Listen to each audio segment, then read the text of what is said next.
Arguments at the Supreme Court, and his confirmation is sparking a whole new debate about the Electoral College and whether a majority of Americans are underrepresented because of it.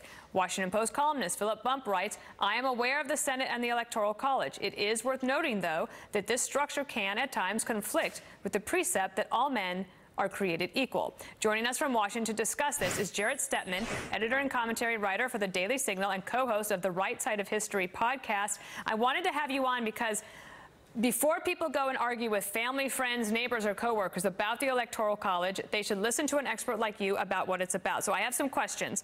Why did the founders create the Electoral College?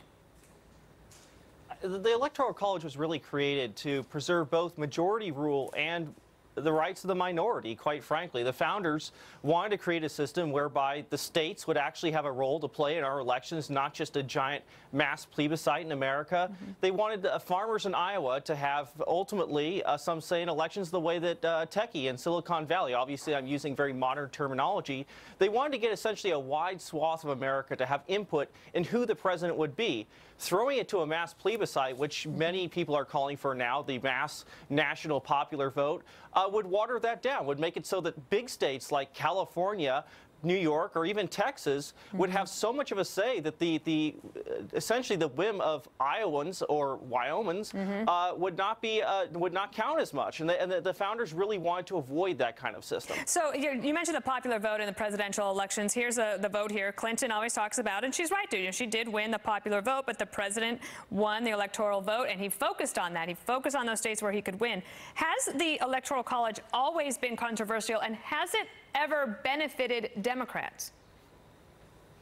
It has benefited Democrats. In fact, going up into 2016, many thought that there was a blue wall. I mean, I think that this 2016 election actually showed why the Electoral College is so valuable. States like Michigan, which had been blue for so long, they had somebody else appealing to them. I mean, if Hillary Clinton had actually taken more time to appeal to the interests of those states, maybe she would have won them. Maybe they wouldn't have flipped to the other party. I think that shows the strength of the Electoral College system, that you have to take the interests of not just the big population centers, but other places too. And I think that's an important part of the system we call federalism. There's another attack on the Electoral College. Here's an example from Alexandria Ocasio-Cortez. She's calling for an end to the Electoral College. In a tweet, she says it's well past time we eliminate it. A shadow of slavery's power on America today that undermines our nation as a democratic republic.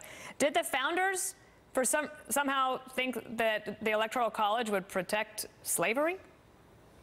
Not at all. That was, in fact, during the convention when they brought this thing up, slavery was never an issue that was brought up in this case. It was small states versus large states. And I must remind the audience that President Abraham Lincoln, the person maybe that was the most consequential in eliminating slavery in this country, was elected with only 37% of the popular vote. It was the Electoral College that got President Abraham Lincoln elected. I think that that's something that we should remember in all these debates, is that we should take a step back and think the founders really created these institutions for a reason. Slavery was not the reason that we have the Electoral College today. Listen to Bill Maher. He thinks the system is rigged for Republicans. Trump loves to say the system is rigged. Yeah, it's rigged. You're president. He leaves out the part that it's rigged for them. The Electoral College helps Republicans. The Constitution is not on our side. Bush II and Trump both lost the popular vote. They shouldn't be picking Supreme Court justices at all. Let me just ask you this in the limited time we have. If the Democrats were actually insistent on trying to abolish the Electoral College, what kind of hoops do they have to get through? How much does it take to get it passed? Well, they would essentially have to pass a constitutional amendment to get this thing removed. I think it's a very, very large bar. And I would say if they really want to win they need to win on the issues instead of attacking the institutions like the Electoral College, like the Supreme Court, that have been the very heart of our Republican system for over 2 centuries, that have produced the freest, most stable government in world history. I think that's something we don't just willy-nilly throw away. All right, Jarrett Stepman, glad you were here. Thank you. Thank you. All right, Turkey is expanding